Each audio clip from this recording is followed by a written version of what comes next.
guys, balik lagi sama Ketua Sekte. Gimana puasa kalian hari ini? Masih lancar kan guys? Atau udah ada yang mocel? Nah, seperti biasa di hari Kamis, kita akan kembali melanjutkan pembahasan alur cerita Donghua Throne of Steel episode 200 ya guys ya.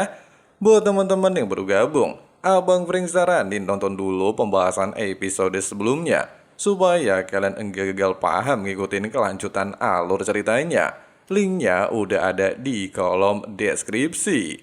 Oke lah guys, nggak usah kebanyakan drama lagi di awal video. Langsung aja simetriskan posisi rebahan. Inilah waktunya kita baku hantam.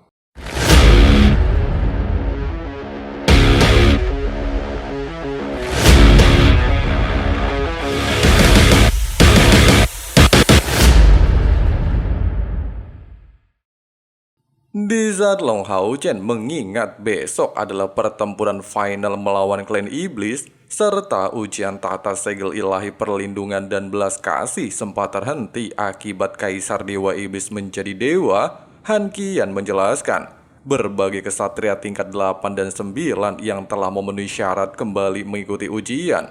Hanya saja dari seleksi ujian tersebut belum ada hasil sampai detik ini. Perkataan barusan kembali mengingatkan Long Tianying dengan pertarungan sebelumnya ketika melawan Ahbao. Selain mengalami luka serius, dia juga kalah telak dari Pangeran Ahbao, sehingga kakek Hao Chen beranggapan dia sudah tidak layak memegang tahta segel ilahi ketertiban dan hukuman. Selain itu juga, umurnya sudah semakin tua dan tidak mampu bersaing dengan para generasi muda. Oleh sebab itu, dia berniat mewariskan tahta ilahinya kepada legiun pengendali naga yang dipimpin Yehua bersama teman kecil Hao Chen. 你已经成为了很多人的信仰，怎么会出现在这里？不是说你们在驻守玉龙关外围吗？ Selain Yehua menegaskan tujuan mereka untuk menepati janji akan selalu berada di belakang Long Hao Chen, mereka juga telah mempersiapkan 200 lebih kesatria tingkat 5 untuk mengikuti ujian tata segel ilahi ketertiban dan hukuman. Tidak hanya itu, beberapa pasukan terlihat mengagumi Long Hao Chen ketika melawan klan iblis. Meski pada saat itu Hao Chen tidak mengenali identitas mereka, hanya saja berkat kerja keras Long Hao Chen dan tim Cahaya Fajar melindungi seluruh benteng perbatasan, mereka bisa kembali mendapatkan kehidupan kedamaian. Inilah yang menjadi alasan kenapa beberapa kesatria bersedia mengikuti pertarungan terakhir melawan klan iblis.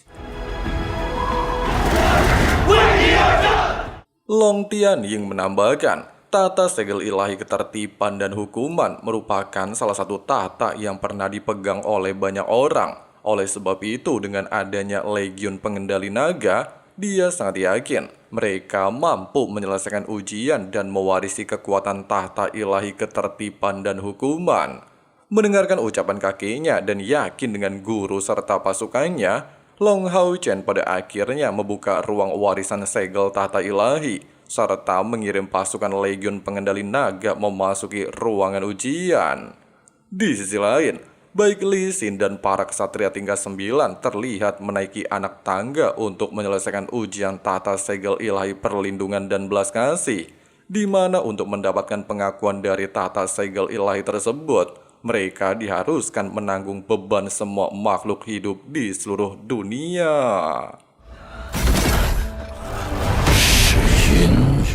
Kejadian barusan langsung membuat Lin Xin sangat mengkhawatirkan calon bininya, di mana sudah lebih dari separuh kesatria tingkat 9 gagal dalam ujian, sementara Li Xin baru mencapai tingkat 8 dan tidak mengetahui apa yang sedang terjadi kepadanya.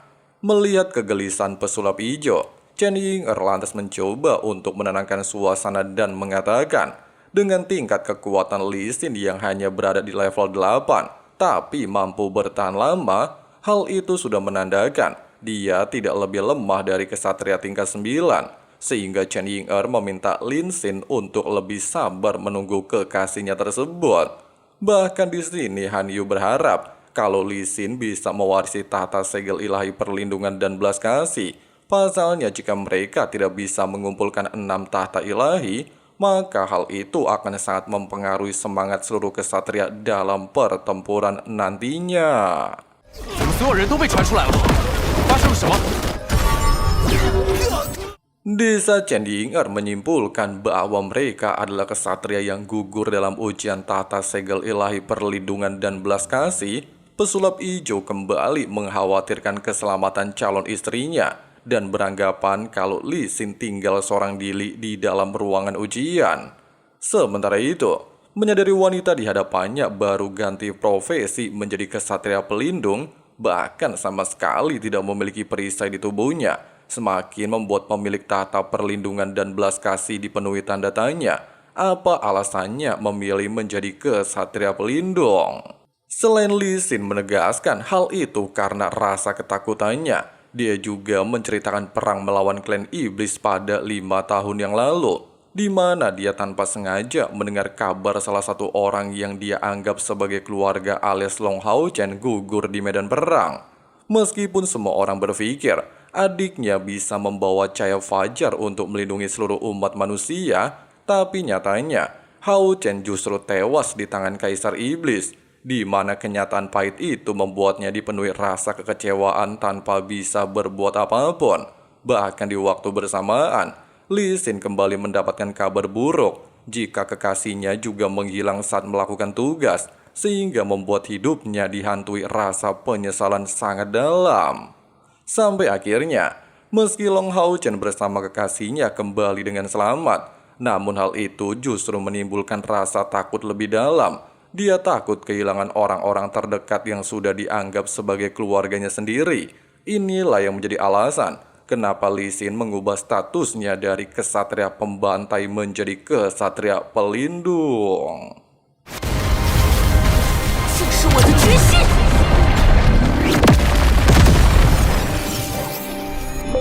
只想守护他们。 Melihat ambisi Lee Sin sangatlah kuat, serta memiliki rasa takut, barulah mengerti arti tentang melindungi. Pemilik tahta perlindungan belas kasih pada akhirnya menyatakan bahwa Lee Sin lulus ujian, serta berharap bisa merubah rasa takutnya menjadi perisai perlindungnya.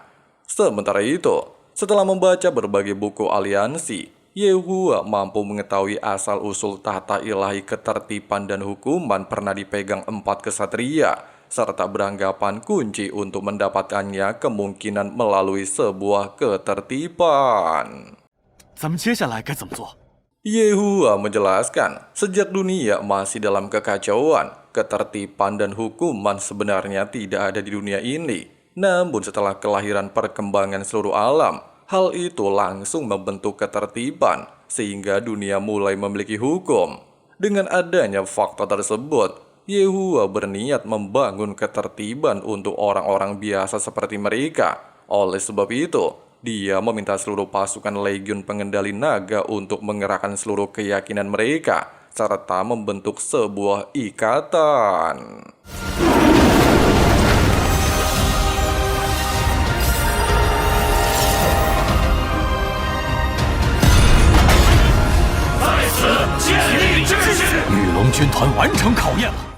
Tepat di saat kedua prajurit merasa kagum dengan kejadian barusan, serta menyisakan satu tata segel ilahi, tata perlindungan belas kasih menunjukkan sebuah reaksi, sehingga menandakan bahwa Lee Sin benar-benar telah lulus ujian. Hanya saja tangannya pocel sebelah akibat memikul tanggung jawab dari tata segel ilahi perlindungan dan belas kasih. 我好高兴！但他的手臂，姐， Melihat pesulap hijau mengeluarkan tangisan kebahagiaan atas keberhasilan calon istrinya, Wang Yuan lantas memintanya tidak bersikap lebay, di mana Lee Sin telah menunjukkan kualitasnya sebagai wanita pertama yang bisa menjadi kesatria segel ilahi di benua Sengmo. 为守护而守护，以此身为盾，无称群山之势。上帝必将属于人类。六大神印骑士再度进行。骑士太帅了！ Di saat waktu pertempuran final akan segera tiba, klan iblis secara terang-terangan melakukan inisiatif menyerang, bahkan menunjukkan diri di benteng Yulong. sehingga Hao Chen dengan cepat mengaktifkan 6 segel ilahi membentuk barrier untuk melindungi seluruh kota. Dan tiba-tiba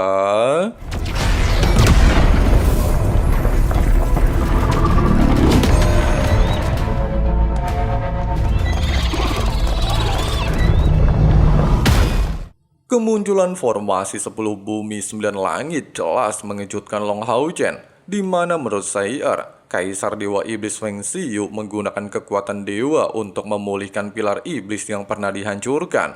Bahkan energi tersebut mampu menggoyahkan 6 tahta ilahi. Bahkan satu persatu dewa iblis akhirnya menunjukkan diri.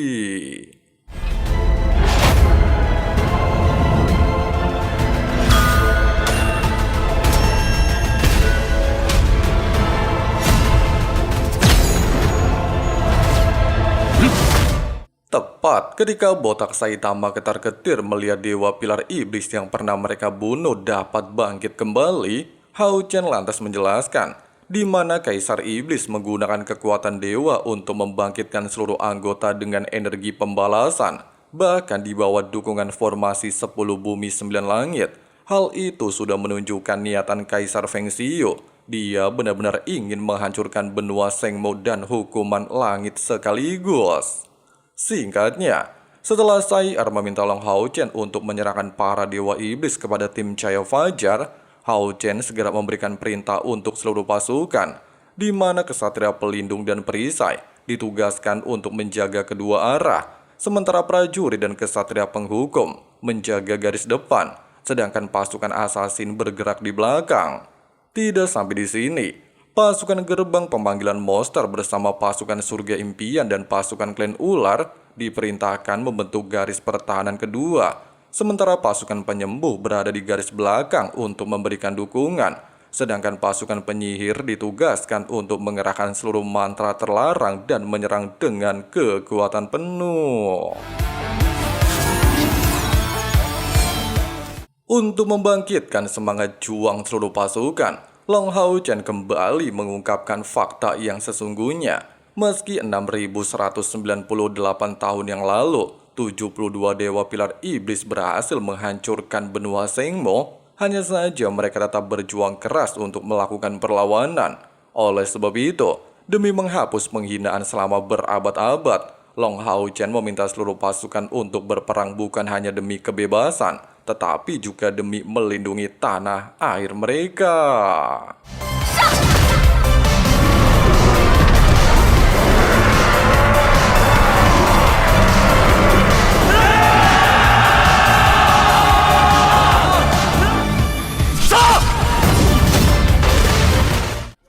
Nah guys, seperti itulah pembahasan alur cerita Donghua Throne of Steel episode 200-nya. Waduh, perang akhir benua Shengmo antara klan manusia melawan klan iblis akhirnya dimulai guys ya.